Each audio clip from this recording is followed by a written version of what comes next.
Mon fils a dit « Le chien mange à table, toi à la cuisine ». Tout le monde a ri. Personne ne m'a défendue. Je suis restée silencieuse, j'ai baissé la tête et j'ai fait semblant que ça ne faisait pas mal. J'ai marché vers la cuisine et j'ai passé un seul appel. J'ai entendu de l'autre côté un simple « j'ai compris ». Ils ne savaient pas que cet appel. Aucun d'eux ne s'attendait à ça. Bonsoir à tous, je m'appelle Catherine, j'ai 64 ans. Et ce que je vais vous raconter est l'histoire la plus difficile de ma vie. Avant de commencer, je vous demande gentiment de vous abonner à cette chaîne, de mettre un like sur cette vidéo et de me dire en commentaire d'où vous nous écoutez. Ça me ferait vraiment plaisir de savoir que mon histoire vous touche. Merci. Maintenant, je commence. Paris, hiver 2024. La neige tombait doucement à l'extérieur de l'appartement haussmannien dans le 8e arrondissement. Dehors, les réverbères éclairaient les flocons qui dansèrent dans le vent glacé de février. Les voitures passaient au ralenti sur l'avenue Montaigne, leurs phares perçant à peine l'obscurité blanche. À l'intérieur, la chaleur du chauffage central contrastait violemment avec le froid qui s'était installé dans mon cœur. La table était dressée avec un soin méticuleux. Nappe en lin blanc brodé, achetée lors d'un voyage en Provence il y a 20 ans. Porcelaine de Limoges que j'avais choisie moi-même après la mort de mon mari en 1992. Verres en cristal de Baccarat, héritage de ma belle-mère. Couverts en argent massif gravés aux initiales de la famille. Une bouteille de Château Margaux 2015 trônait au centre de la table, déjà entamée, son contenu rubis luisant sous les lumières du lustre en cristal.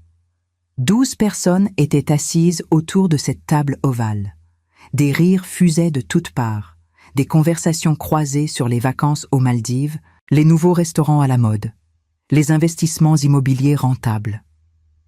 L'odeur du gigot d'agneau aux herbes de Provence, que j'avais préparé pendant 4 heures, flottait encore dans l'air, mêlée au parfum entêtant des bougies parfumées à la vanille que Jade avait apportées.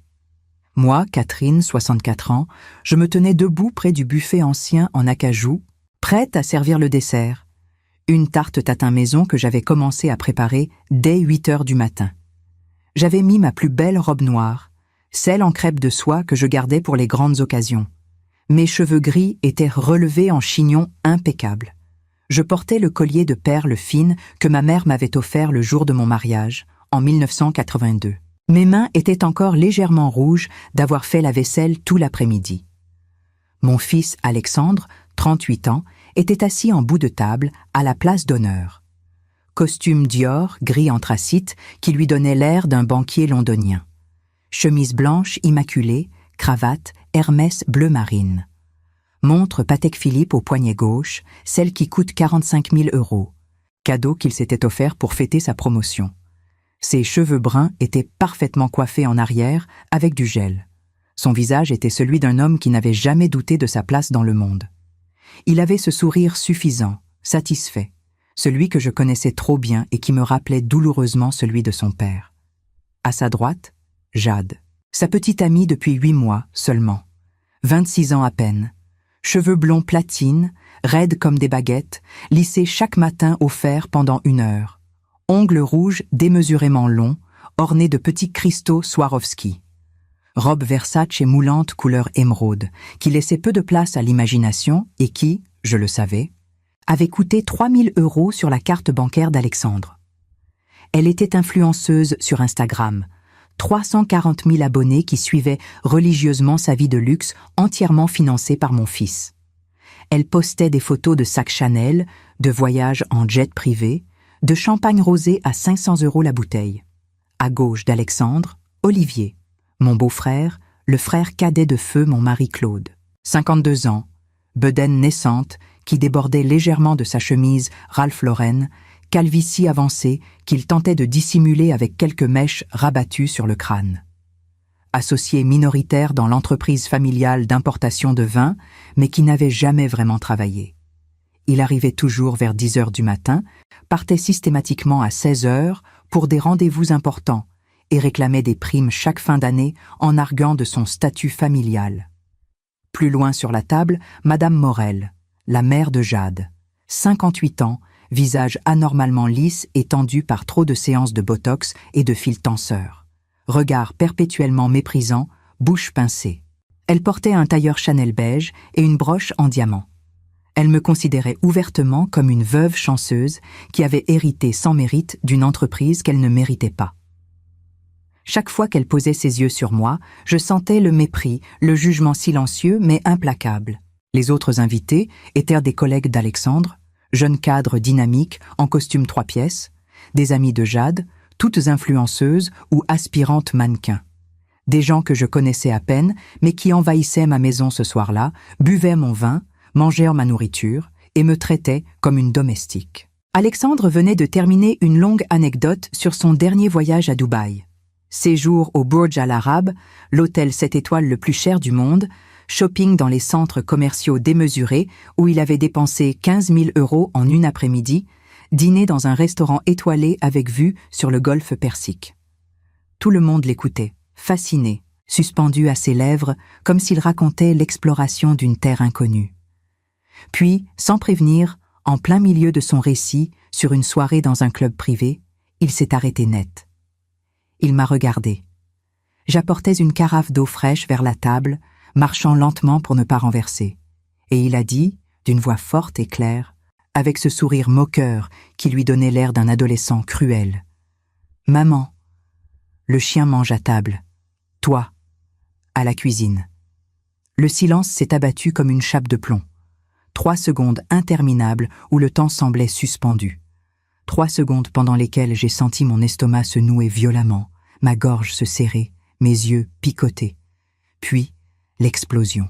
Les rires ont éclaté de partout, stridents, cruels. Jade s'est presque étouffée avec son vin Château d'Yquem, tellement elle riait fort, la main devant la bouche. Olivier a tapé des mains comme un enfant ravi en criant « Excellent, excellent Alexandre !»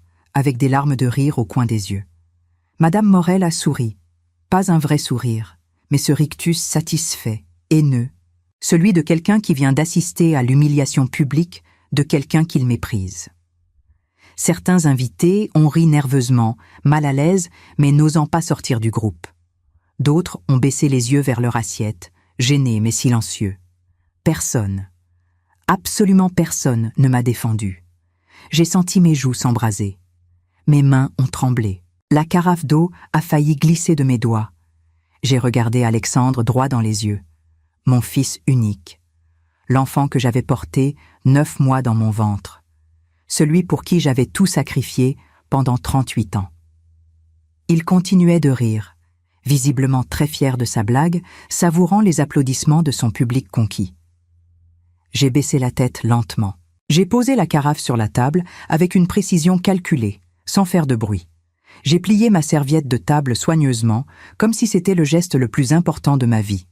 Puis, je me suis levé sans un mot. Mes talons aiguilles noirs ont claqué sur le parquet ciré en chêne massif. Chaque pas résonnait dans le grand salon silencieux. J'ai traversé la pièce sous les regards indifférents ou amusés. J'ai poussé doucement la porte de la cuisine. Derrière moi, presque immédiatement, les conversations ont repris leur cours normal. Les rires aussi. Comme si de rien n'était. Comme si je n'existais tout simplement pas. Quand j'ai refermé la porte derrière moi, le silence m'a enveloppé comme une couverture froide. J'ai enfin pu respirer profondément. Mais je ne tremblais pas de peur ou de tristesse. Je tremblais de rage pure, une rage froide, méthodique, contenue depuis trop longtemps, depuis des décennies peut-être. Et ce soir, cette rage ancienne venait brutalement de se réveiller. Et elle avait faim de justice. Dans la cuisine, je me suis appuyé des 2 mains sur l'évier en marbre blanc de Carrare. Le froid de la pierre a pénétré mes paumes. J'ai respiré profondément 3 fois, lentement, en comptant mentalement jusqu'à 10 à chaque expiration. Une technique de respiration que j'avais apprise il y a des années, quand les crises d'angoisse me réveillaient la nuit après la mort de Claude. J'ai levé les yeux vers la fenêtre au-dessus de l'évier. Mon reflet tremblait dans le verre embué par la vapeur du lave-vaisselle qui tournait encore. J'ai vu mon visage, 64 ans, cheveux gris argentés, rides profondes autour des yeux et de la bouche. Les marques du temps, du travail, des nuits blanches passées à gérer une entreprise que personne ne croyait capable de diriger. Je portais toujours ce collier de perles. Ma mère me l'avait offert le jour de mon mariage avec Claude, en juin 1982. Catherine, m'avait-elle dit, Ces perles viennent de ta grand-mère. Elles ont traversé 2 guerres, 3 générations de femmes fortes. Ne les oublie jamais. Je les ai touchées machinalement. Elles étaient chaudes contre ma peau. Dehors, la neige continuait de tomber doucement sur Paris. Les toits des immeubles haussmanniens étaient blancs. La ville semblait endormie, paisible. Mais à l'intérieur de moi, une tempête se levait. J'ai fermé les yeux. Et j'ai pensé à 3 moments que personne dans cette salle à manger ne connaissait. 3 moments qui avaient façonné tout ce que je suis devenu. 3 secrets enterrés depuis des décennies. Premier moment, 1985. J'avais 25 ans. Alexandre avait 3 ans à peine. Un petit garçon blond aux yeux bleus qui courait partout dans l'appartement en riant. Mon mari Claude dirigeait déjà l'entreprise familiale d'importation de vins fins.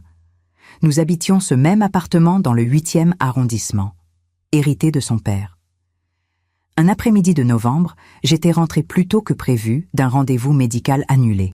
J'avais ouvert la porte du bureau de Claude et je l'avais trouvé, avec sa secrétaire, Valérie, 22 ans, brune aux jambes interminables. Sur le bureau en acajou, nos papiers de mariage éparpillés par terre. Il ne m'avait même pas entendu entrer. Quand Claude m'avait finalement vu, figé dans l'embrasure de la porte, il était devenu blanc comme un linge. Valérie avait fui en courant, à moitié habillée. Claude était tombé à genoux. Il avait pleuré, supplié. « Catherine, pardonne-moi. C'est la première fois, je te le jure. Je ne sais pas ce qui m'a pris. Je t'aime tellement. Pense à Alexandre. Ne détruis pas notre famille. » J'avais 25 ans, pas de diplôme universitaire, pas de métier, pas d'argent à moi. Alexandre dépendait entièrement de nous deux. Alors j'avais englouti ma douleur, j'avais ravalé mon humiliation, et j'étais restée. Mais quelque chose en moi s'était brisé ce jour-là, quelque chose qui ne s'était jamais réparé. Deuxième moment, 1992. Claude est mort dans un accident de voiture sur l'autoroute A10, entre Paris et Bordeaux. Il revenait d'une réunion avec des producteurs de vin. Collision frontale avec un camion à 4 heures du matin. Mort sur le coup. Il avait 39 ans. La police m'avait téléphoné à 6 heures du matin. J'avais réveillé Alexandre, qui avait alors seulement 10 ans. Je lui avais dit que papa était parti au ciel. 3 jours plus tard, au cabinet du notaire Maître Dupont, rue de Rivoli, j'avais appris que Claude m'avait tout légué. L'appartement, l'entreprise, les comptes bancaires, tout. Sa famille était furieuse, son frère Olivier surtout. Cette entreprise appartient aux hommes de la famille Delacroix depuis 1947. Une femme ne peut pas diriger ça. Tu ne connais rien au vin, Catherine. J'avais souri poliment, signé les papiers et pris les rênes. Les 6 premiers mois avaient été un cauchemar. Les fournisseurs ne me prenaient pas au sérieux. Les clients demandaient à parler à un homme compétent. Les employés me testaient constamment, arrivaient en retard, ignoraient mes instructions. Mais j'avais tenu bon. J'avais appris, seul. La nuit, après avoir couché Alexandre, j'avais dévoré des livres sur la gestion d'entreprise, sur les vins, sur la comptabilité. J'avais assisté à des salons professionnels, toujours la seule femme au milieu de centaines d'hommes en costume. Et en 5 ans, j'avais doublé le chiffre d'affaires. Ouvert des bureaux à Lyon et Bordeaux. Signé des contrats avec des châteaux prestigieux. L'entreprise Delacroix Importation était devenue une référence dans le secteur. Mais pour mon fils Alexandre, pour sa famille, pour le monde entier, j'étais juste la veuve qui avait eu de la chance. Troisième moment, 2003. Alexandre avait 17 ans, élève brillant au lycée Janson de Sailly. Il voulait intégrer HEC, comme son père avant lui. Il commençait à s'intéresser à l'entreprise, me posait des questions sur les chiffres, les stratégies commerciales. Un soir, à table, je lui avais expliqué une décision difficile que j'avais prise. Refuser un gros contrat avec un distributeur malhonnête qui proposait des prix alléchants mais travaillait avec des producteurs peu scrupuleux. Alexandre m'avait regardé avec cet air condescendant, le même qu'il avait ce soir dans la salle à manger, et il avait dit « Maman, tu ne comprends pas? En affaires, il faut être pragmatique. Papa l'aurait accepté ce contrat. Mais bon, tu es une femme. Tu ne peux pas comprendre ces choses-là. 17 ans. mon propre fils. J'avais senti quelque chose se briser à nouveau en moi. À partir de ce jour-là, j'avais commencé à observer Alexandre différemment. J'avais vu comment il me parlait avec cette légère condescendance. Comment il ignorait mes conseils. Comment il parlait de reprendre l'entreprise familiale comme si je n'en étais que la gardienne temporaire. Et c'est là que l'idée avait germé. 12 mars 2005. Alexandre venait d'avoir 19 ans. Il venait d'intégrer HEC. Il voulait faire un stage dans l'entreprise pendant l'été. Il était euphorique, plein d'énergie, convaincu que son destin était tracé. Ce jour-là, sans rien lui dire, j'étais allé voir Maître Renaud, un avocat discret, rigoureux, recommandé par une amie. Son cabinet se trouvait dans une petite rue tranquille du 7e arrondissement, loin des regards indiscrets. Je lui avais expliqué ma situation, mes craintes, mon intuition qu'Alexandre n'était pas prêt, qu'il ne me respectait pas, qu'il risquait de tout détruire par arrogance. Maître Renaud m'avait écouté pendant 2 heures. Puis il avait dit « Madame, je comprends, et j'ai une solution, légale, blindée, personne ne pourra la contester. » Nous avions rédigé ensemble une série de documents notariés, des statuts modifiés de l'entreprise, des clauses cachées dans les actes de propriété, des pourcentages d'actions redistribués avec des conditions très précises. Le résultat était simple mais implacable. Je conservais 78% des parts de l'entreprise Delacroix Importation S.A. Alexandre en recevait 15%. Olivier gardait ses 7%. Mais surtout, Alexandre ne pouvait rien vendre, rien dissoudre, rien transférer sans mon autorisation écrite et notariée. Il pouvait diriger l'entreprise au quotidien, prendre des décisions opérationnelles. Mais il ne pouvait jamais, jamais en devenir propriétaire absolu. Tant que je serais vivante, je serais la véritable patronne. Ces documents avaient été enregistrés au greffe du tribunal de commerce, signés devant notaire, légalement inattaquables. Et je n'en avais parlé à personne. Ni à Alexandre, ni à Olivier, ni à qui que ce soit. Pendant 20 ans, j'avais laissé Alexandre croire qu'il était le patron. Je l'avais laissé diriger, prendre les décisions courantes, signer les contrats, négocier avec les clients. Je l'avais laissé s'installer dans son illusion de pouvoir. Et pendant 20 ans, j'avais observé, j'avais attendu, j'avais espéré qu'il changerait, qu'il me respecterait enfin, qu'il comprendrait tout ce que j'avais fait.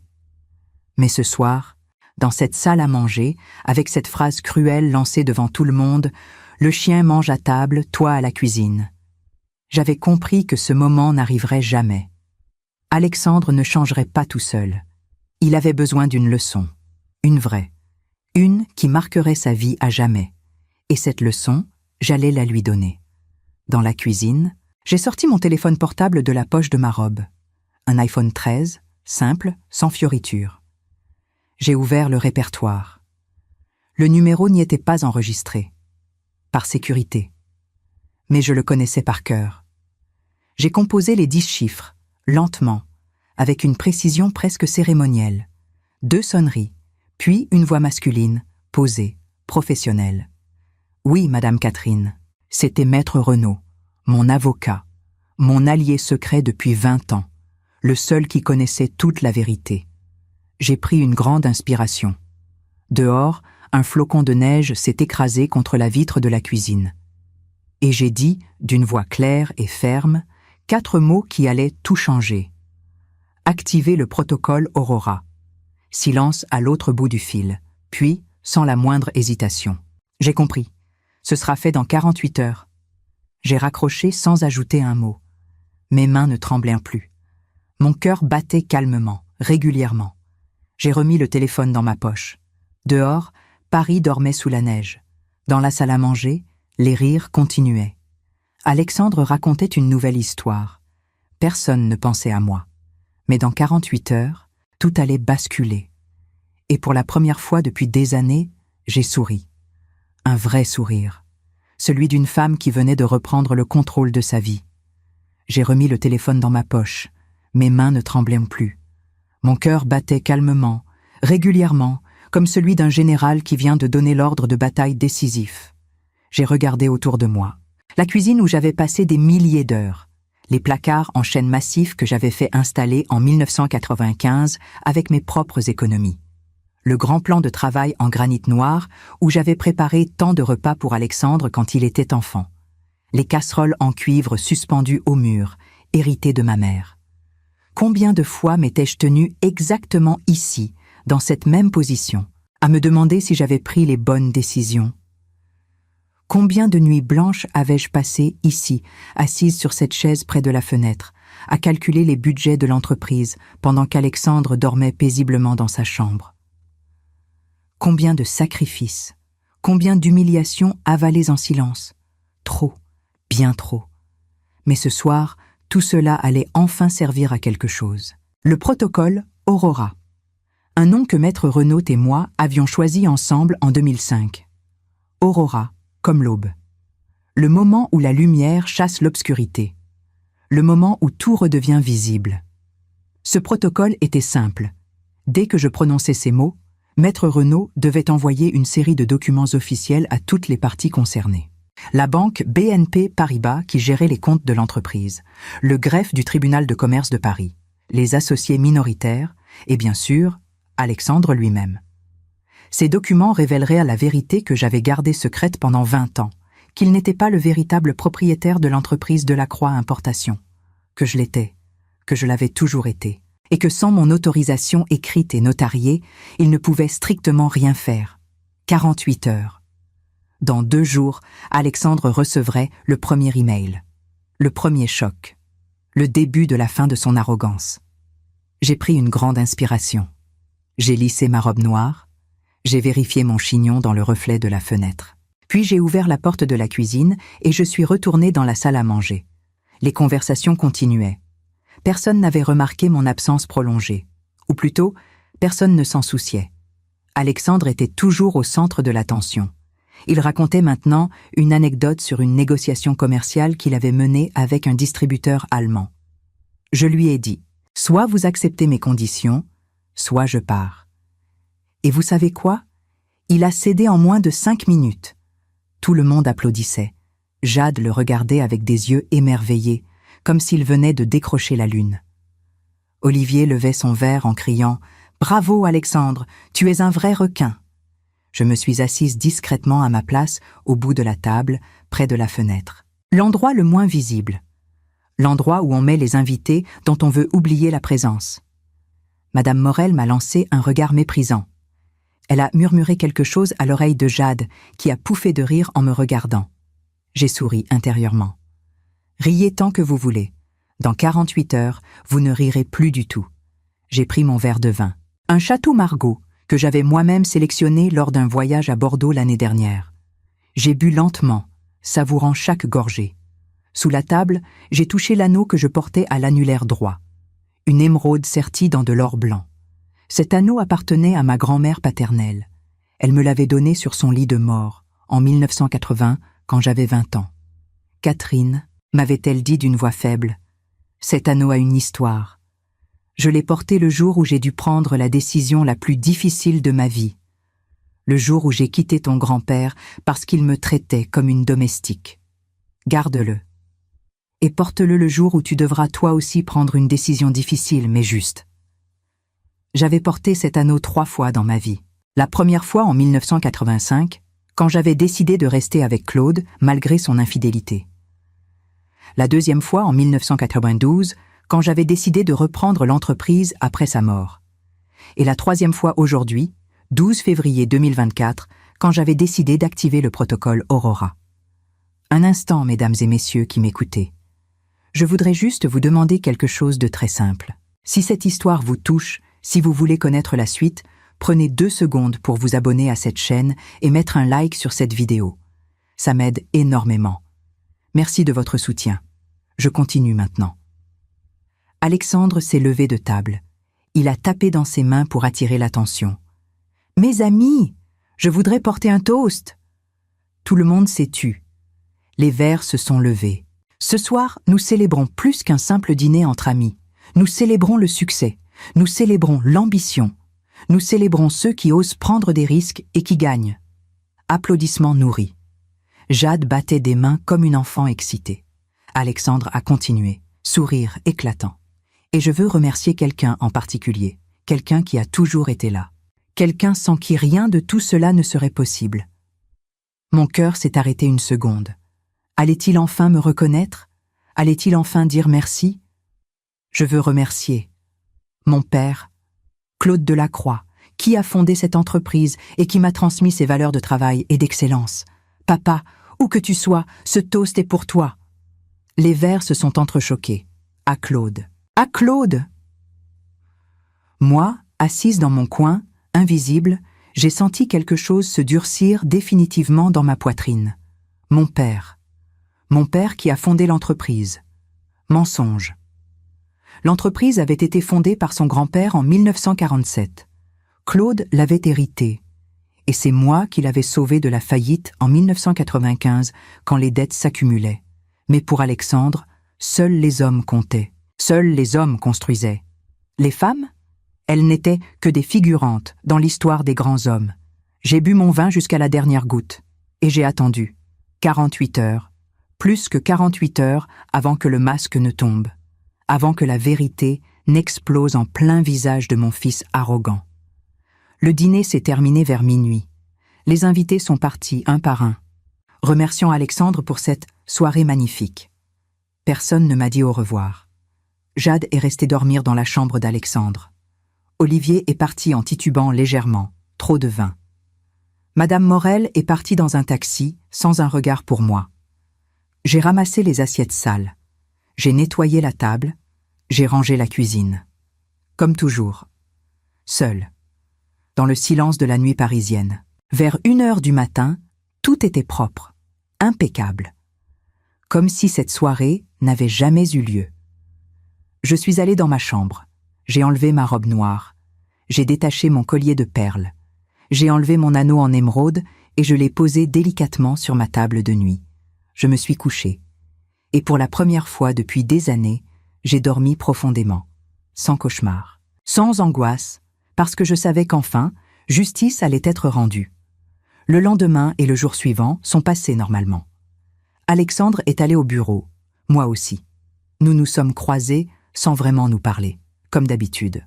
2 étrangers vivant sous le même toit. Et puis, le 3e jour, lundi 14 février 2024, à 8h47 précise du matin, tout a basculé. Lundi 14 février 2024. Saint-Valentin. 8h47 du matin. Alexandre était dans son bureau avenue Hoche. Un bureau spacieux au 5e étage, avec vue sur l'Arc de Triomphe.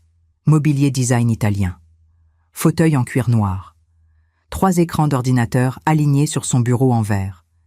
Il buvait son café habituel. Un double expresso bio qu'il commandait chaque matin dans la boulangerie en bas de l'immeuble. Il parcourait ses emails professionnels en écoutant de la musique classique. Son téléphone a vibré. Notification email. Expéditeur, BNP Paribas Entreprise. Il a froncé les sourcils. Pourquoi la banque lui écrivait-elle un lundi matin? Il a ouvert le message. Objet. Révision urgente de titularité patrimoniale. Delacroix Importation S.A. Alexandre a senti son estomac se contracter légèrement. Il a cliqué. Le texte était court, froid, administratif.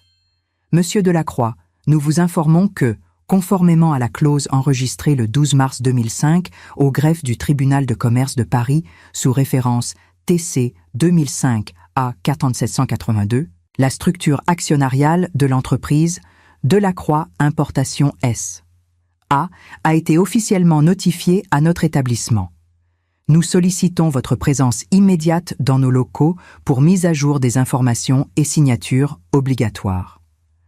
Cordialement, Direction juridique BNP Paribas. Alexandre a relu 3 fois, 4 fois. Il ne comprenait pas. Quelle clause? Quel enregistrement en 2005? Structure actionnariale notifiée? Il a immédiatement appelé Maître Renaud. Le numéro était enregistré dans son téléphone professionnel. L'avocat de la famille depuis des années. 3 sonneries. Cabinet Renaud, bonjour. Maître, c'est Alexandre Delacroix. J'ai reçu un email bizarre de la banque. Il parle d'une clause de 2005. Vous savez de quoi il s'agit. Silence à l'autre bout. Un silence trop long, trop pesant. Maître, vous êtes là? Oui, Alexandre, je suis là. Écoutez, je dois vérifier quelque chose dans nos archives. Ne raccrochez pas. Alexandre a senti la sueur perler sur son front.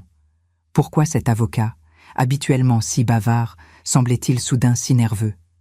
4 minutes interminables se sont écoulées. Alexandre entendait des bruits de classeurs qu'on ouvrait, de papiers qu'on feuilletait. Puis Maître Renaud est revenu en ligne. Sa voix était différente, hésitante, presque embarrassée. « Alexandre, il faut qu'on parle, mais pas au téléphone. Pouvez-vous venir à mon cabinet aujourd'hui? Maintenant? Oui, maintenant. Mais dites-moi au moins de quoi il s'agit. Cette clause, c'est quoi? Silence encore. Puis, Alexandre, vous n'êtes pas le propriétaire légal de l'entreprise.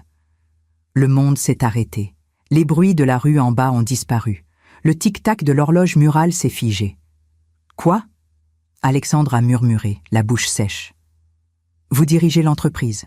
Oui, mais vous n'en êtes pas le propriétaire majoritaire. Vous ne l'avez jamais été. C'est impossible. Mon père m'a tout légué. J'ai les papiers.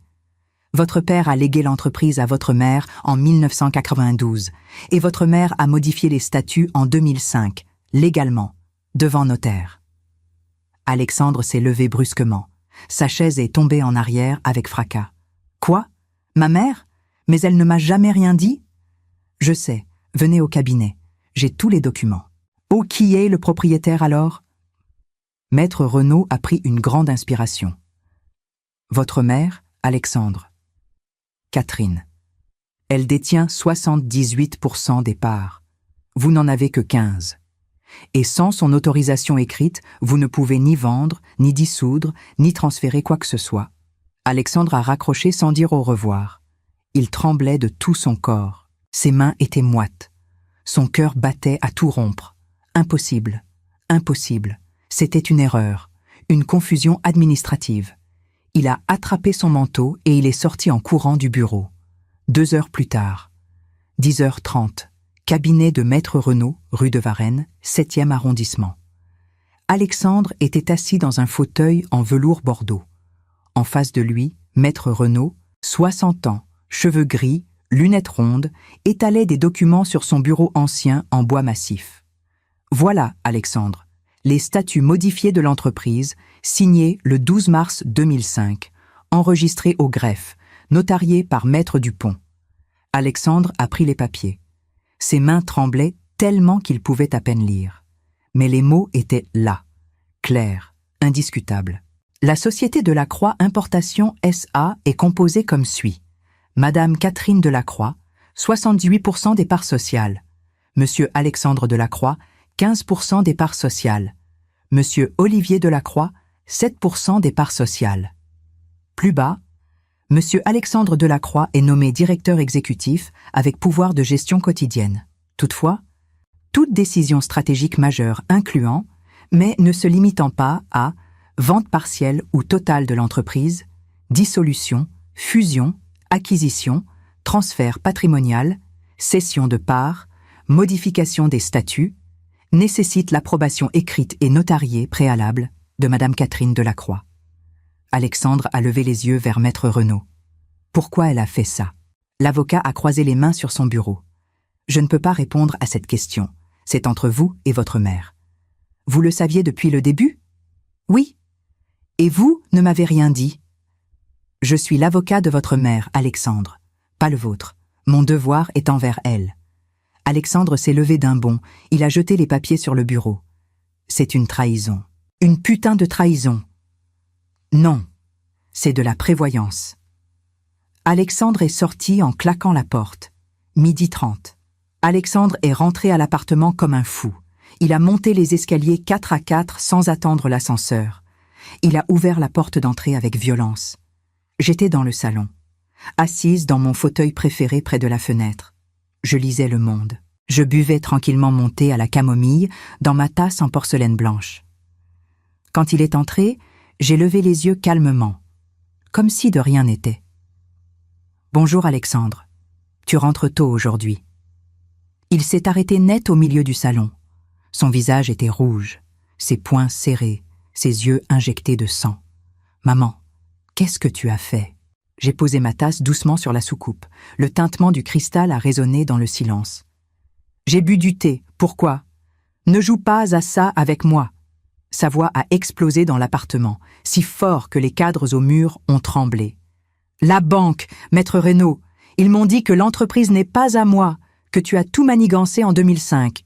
J'ai reposé mon journal calmement sur mes genoux. Manigancé?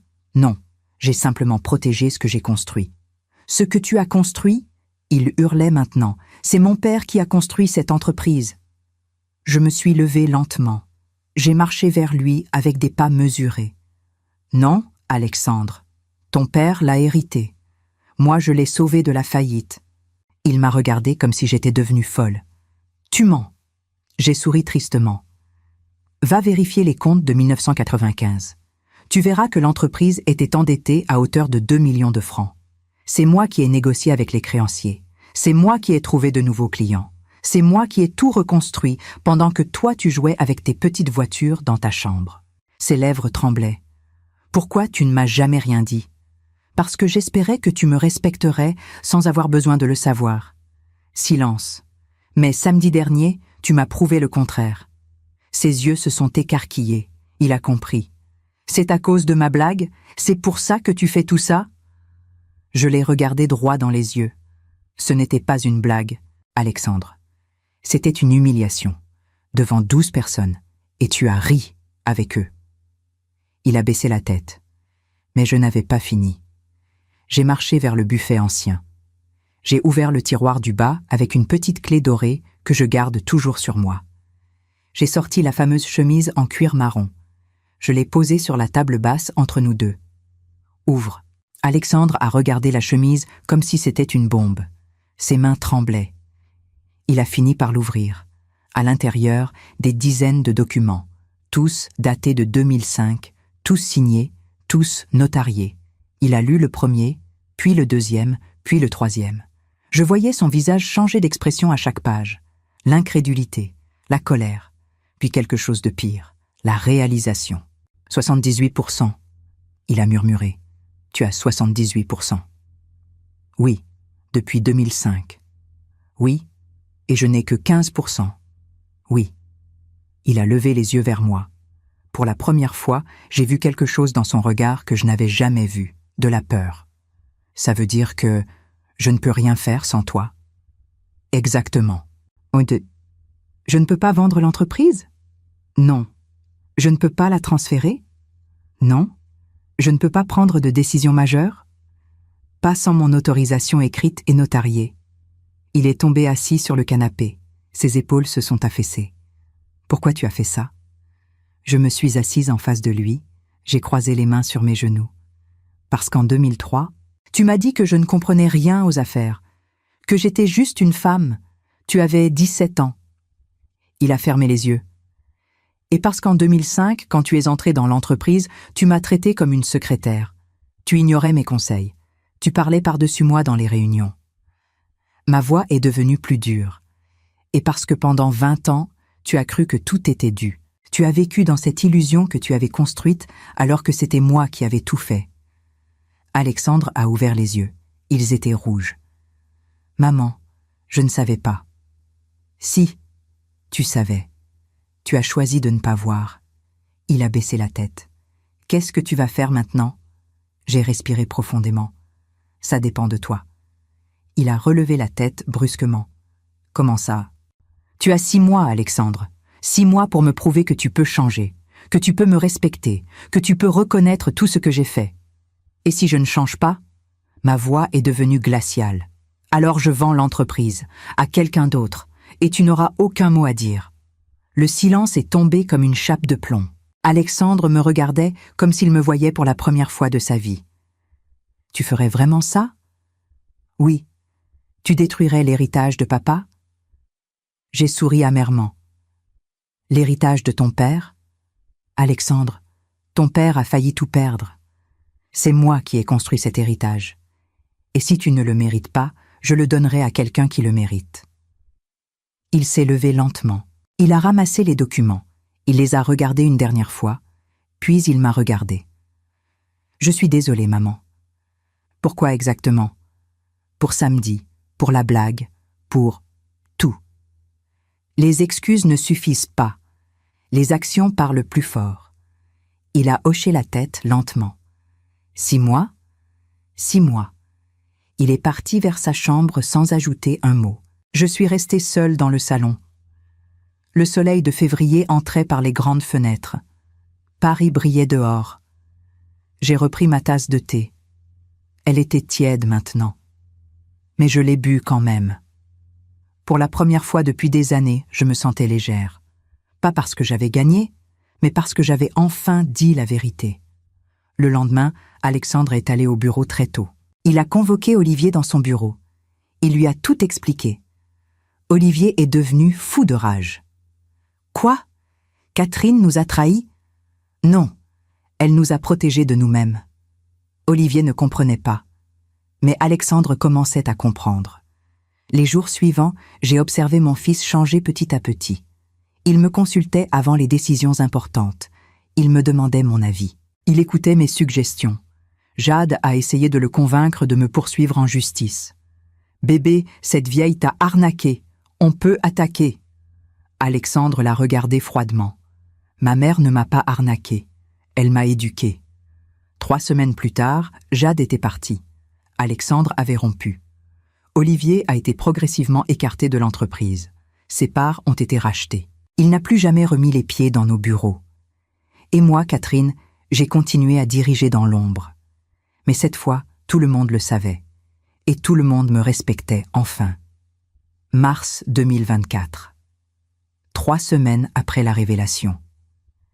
Les choses avaient changé, pas du jour au lendemain, mais progressivement, comme une plante qui pousse lentement mais sûrement. Alexandre arrivait au bureau à 8 heures maintenant. Pas à 10 heures comme avant. Il passait me voir dans mon bureau avant de commencer sa journée. « Bonjour maman, tu as bien dormi ?» C'était nouveau, ces petites attentions, ces questions simples mais sincères. Au début, j'étais méfiante. Je pensais que c'était du théâtre, une stratégie pour me manipuler. Mais au fil des jours, j'ai vu quelque chose dans ses yeux, quelque chose de différent, du respect, mais aussi de la honte. Un matin, il est entré dans mon bureau avec un dossier. « Maman, j'ai une proposition de contrat avec un distributeur italien. Mais avant de signer, je voulais ton avis. » J'ai pris le dossier. Je l'ai lu attentivement. Les chiffres étaient bons, les conditions acceptables. C'est un bon contrat. Tu peux signer. Il a souri. Un vrai sourire. Pas celui arrogant d'avant. Merci, je vais appeler Rome cet après-midi. Il allait sortir quand je l'ai arrêté. Alexandre? Oui? C'est bien que tu me consultes. Continue comme ça.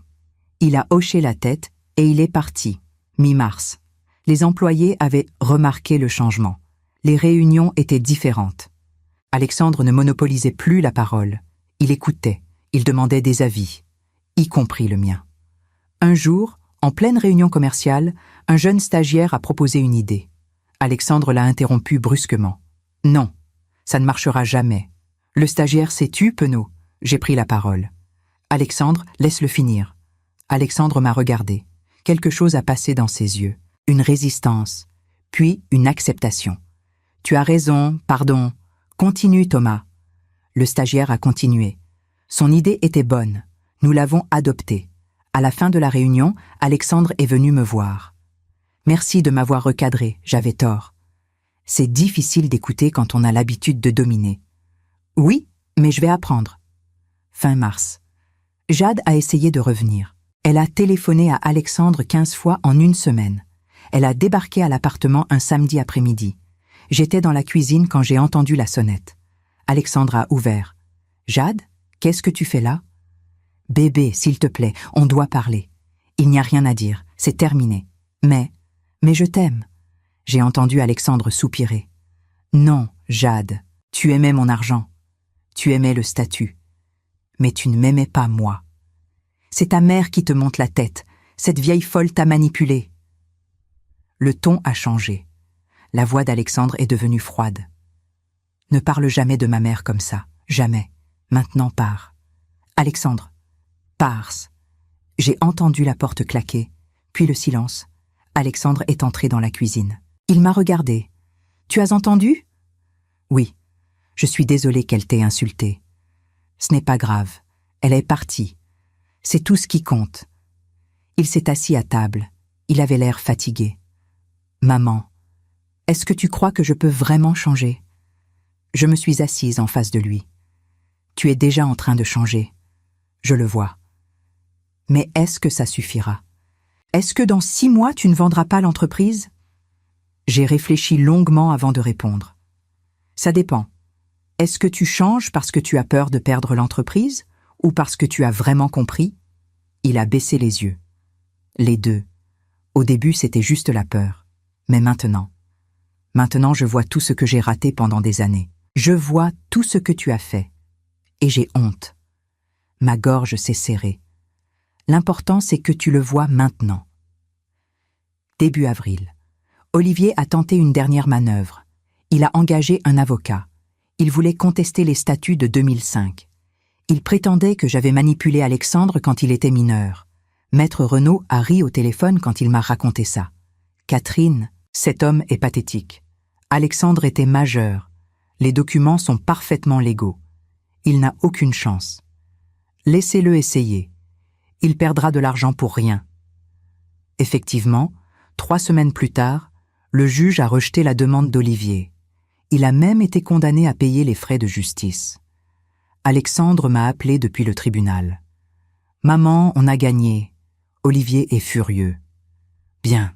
Maintenant, il va peut-être nous laisser tranquilles. Il dit qu'il ne nous parlera plus jamais. Tant mieux. On n'a pas besoin de parasites. » J'ai entendu Alexandre rire. Un rire léger, libéré, mi-avril. Un soir, Alexandre est rentré avec un grand bouquet de pivoine rose, mes fleurs préférées. « C'est pour toi. » J'étais surprise. « Pourquoi ?»« Si, parce que je ne t'ai jamais offert de fleurs. En 38 ans, jamais. » J'ai pris le bouquet. Les larmes me sont montées aux yeux. « Merci, Alexandre. » Il s'est approché, il m'a prise dans ses bras. Doucement, maladroitement. « Pardon, maman, pour tout. » J'ai fermé les yeux. J'ai respiré son odeur. Mon fils, mon petit garçon devenu homme. Enfin, je te pardonne. Nous sommes restés comme ça pendant de longues minutes, dans le salon baigné par la lumière dorée du soir parisien. Et j'ai su, à cet instant précis, qu'il avait vraiment changé. Pas complètement, pas parfaitement. Mais assez. Assez pour que je lui fasse à nouveau confiance. Assez pour que je sache que l'entreprise serait en bonnes mains. Fin avril. Nous avons organisé une réunion avec tous les employés. Alexandre a pris la parole devant tout le monde. J'ai une annonce à faire. À partir d'aujourd'hui, le nom de l'entreprise change. Des murmures ont parcouru la salle. Nous ne nous appelons plus Delacroix Importation. Nous nous appelons Catherine un fils, importation de vin fin. Le silence s'est abattu. Puis quelqu'un a applaudi. Puis un autre. Puis toute la salle. Je suis restée assise, figée. Les larmes coulaient sur mes joues. Alexandre s'est tourné vers moi. « C'est toi qui as construit tout ça, maman. Il est temps que tout le monde le sache. » J'ai souri à travers mes larmes, et j'ai su que j'avais gagné, pas contre lui, mais pour lui. Mai 2024, 4 mois après la révélation. Le changement de nom de l'entreprise avait fait du bruit dans le secteur. Les journaux spécialisés en parlaient. Catherine and Fils, quand une pionnière sort enfin de l'ombre, titrait La Revue du vin de France. Des journalistes voulèrent m'interviewer. Je refusais poliment. Je n'avais pas fait tout ça pour la gloire. Je l'avais fait pour la justice, pour la vérité. Mais Alexandre insistait. « Maman, les gens doivent savoir. Ton histoire peut inspirer d'autres femmes. » Je ne suis pas un symbole, Alexandre. Je suis juste une mère qui a protégé son travail. Justement, c'est ça qui est puissant. J'ai fini par accepter une interview. Une seule. Pour un magazine économique féminin. La journaliste était jeune, 30 ans environ. Elle s'appelait Mathilde. Elle avait des yeux brillants de curiosité. « Madame Catherine, pourquoi avoir attendu si longtemps pour révéler la vérité ?» J'ai réfléchi avant de répondre. Parce que j'espérais ne jamais avoir à le faire. J'espérais que mon fils me verrait, me respecterait, sans avoir besoin de preuves juridiques. Et qu'est-ce qui a déclenché la révélation? Une phrase. Une seule phrase humiliante devant 12 personnes. Ça n'a été la goutte de trop. Mathilde prenait des notes frénétiquement. Que diriez-vous aux femmes qui vivent des situations similaires? J'ai regardé par la fenêtre de mon bureau. Paris s'étendait devant moi. Je leur dirais, protégez-vous, toujours, ne comptez jamais sur la reconnaissance spontanée des autres. Gardez des preuves de votre travail, gardez le contrôle de ce que vous construisez, parce que le monde oublie trop facilement ce que font les femmes. L'article est sorti 2 semaines plus tard. Il a été partagé des milliers de fois sur les réseaux sociaux. Des femmes m'écrivaient. Elles me racontaient leurs histoires, leurs luttes invisibles, leurs sacrifices non reconnus. Je leur répondais à toutes. Une par une. Juin 2024, 5 mois après la révélation. Alexandre organisait un grand dîner. Mais cette fois, c'était différent. Il m'a demandé la permission. « Maman, j'aimerais inviter quelques personnes importantes, des partenaires, des clients, pour célébrer le nouveau nom de l'entreprise. Tu es d'accord ? » « C'est toi qui décides, Alexandre. »« Non, c'est nous qui décidons, ensemble. » Ce petit mot. Ensemble. Il résonnait comme une victoire. Alors oui, organisons ce dîner. Le soir du dîner, l'appartement était magnifique. Alexandre avait tout organisé lui-même. Il avait engagé un traiteur, décoré la salle à manger avec des fleurs fraîches, choisi les vins personnellement. 20 personnes étaient à présentes. Des distributeurs, des producteurs, des journalistes, des amis sincères. Pas de Jade, pas d'Olivier, pas de Madame Morel, seulement des gens qui nous respectaient vraiment. À table, Alexandre s'est levé pour porter un toast. « Mes amis, merci d'être venus ce soir. Nous célébrons plus qu'un simple changement de nom. Nous célébrons la vérité. » Tout le monde l'écoutait attentivement. Pendant des années, j'ai cru que j'avais construit cette entreprise, que j'en étais le pilier, que j'en étais le héros. Il a marqué une pause. Sa voix tremblait légèrement.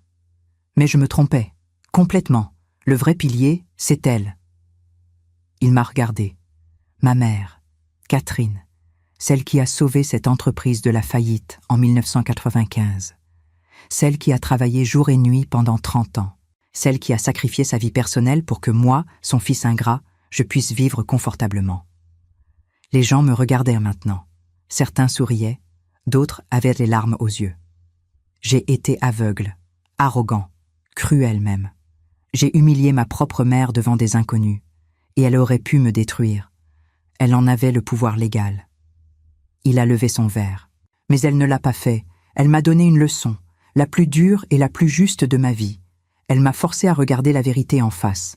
Sa voix s'est brisée. « Maman, devant tous ces témoins, je veux te dire merci. Merci de m'avoir élevé. Merci de m'avoir éduqué. Et merci de m'avoir pardonné. » Tout le monde a applaudi, fort, longtemps. Moi, je pleurais, sans honte, sans retenue. Alexandre est venu vers moi. Il s'est agenouillé devant ma chaise. « Pardon, maman, du fond du cœur. » J'ai posé ma main sur sa joue. « Je sais, mon fils, je sais. » Juillet 2024, 6 mois après la révélation. L'échéance que j'avais fixée. Alexandre et moi étions dans mon bureau. Il était nerveux, il se tordait les mains. Alors ? Alors quoi ? Les 6 mois sont passés. Tu as pris ta décision ? Tu vends l'entreprise ? Je l'ai regardé longuement. J'ai fait durer le silence volontairement. Puis, j'ai souri. Non, je ne vends pas. Il a expiré bruyamment, soulagé. Mais à une condition. Il s'est raidi. Laquelle ? Que tu continues comme tu as commencé, que tu me consultes, que tu me respectes, toujours. Je te le promets. Et que tu transmettes cette leçon. Si un jour tu as des enfants, des employés, n'importe qui, respecte ceux qui construisent dans l'ombre. Toujours. Il a hoché la tête vigoureusement. Je te le jure. Je me suis levé. J'ai ouvert le tiroir de mon bureau. J'ai sorti un document officiel. Qu'est-ce que c'est ? Une modification des statuts. Tu passes de 15% à 35% des parts. Ses yeux se sont écarquillés. Quoi ? Mais pourquoi ? Parce que tu as prouvé que tu le méritais, parce que tu as changé, et parce qu'un jour, cette entreprise sera à toi. Vraiment. Les larmes coulaient sur son visage.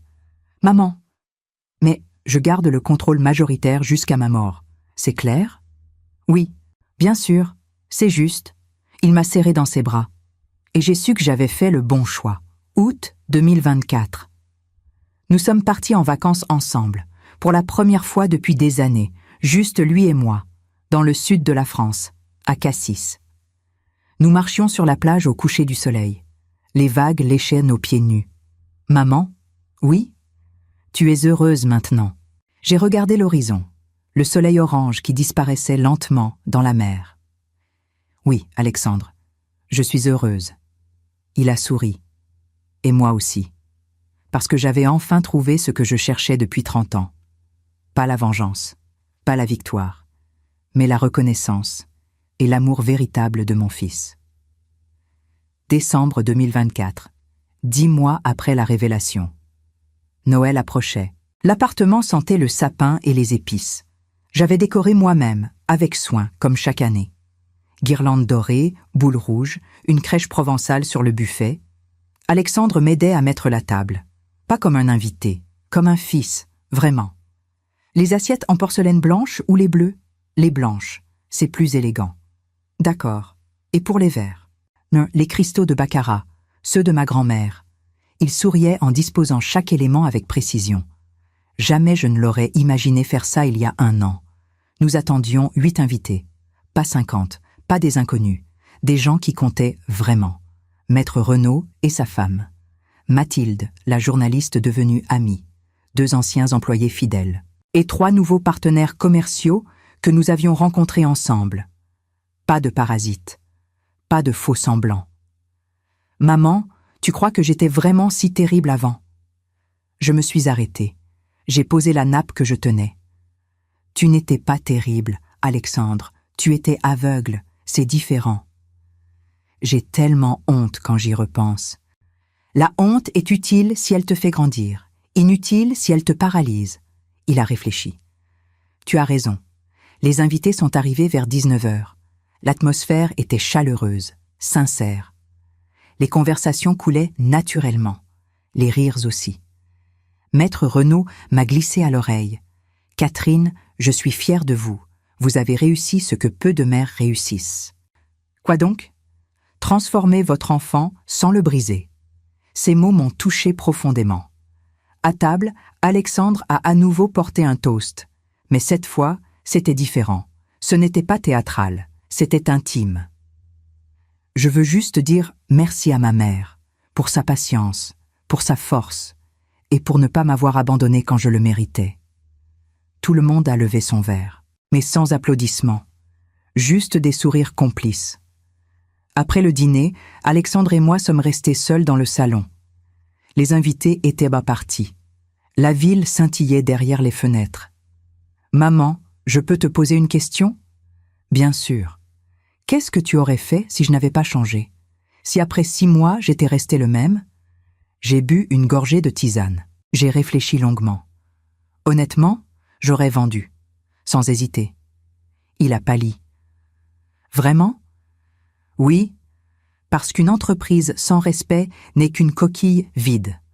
L'argent ne suffit pas, il faut des valeurs. Il a hoché la tête lentement. Et maintenant, tu es sûr que je ne vais pas redevenir comme avant? Non, je ne suis sûr de rien. Mais je te fais confiance, c'est différent. Il a souri tristement. Je ne te décevrai plus jamais. Ne fais pas de promesses impossibles. Fais juste de ton mieux chaque jour. Janvier 2025. Nouvelle année, nouveau départ. L'entreprise se portait mieux que jamais. Les chiffres étaient excellents. L'ambiance au bureau aussi. Alexandre dirigeait avec fermeté, mais aussi avec humanité. Il écoutait, il consultait, il respectait.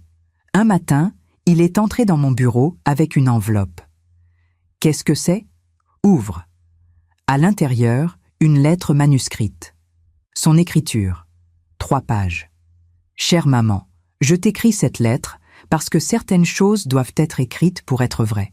Je veux que tu saches que tu es la femme la plus forte que je connaisse. Tu as survécu à la trahison de papa. Tu as survécu à sa mort. Tu as relevé une entreprise au bord de la faillite. Tu as élevé seul un fils ingrat. Et malgré tout ça, tu ne t'es jamais plainte. Tu n'as jamais abandonné. Je ne suis pas sûre que j'aurais eu cette force. Je t'aime, maman. Vraiment. Ton fils, Alexandre. J'ai pleuré en lisant, des larmes chaudes, libératrices. Quand j'ai relevé les yeux, Alexandre me regardait. C'est vrai, chaque mot. Je me suis levée, je l'ai serré dans mes bras. Merci, mon fils. Mars 2025.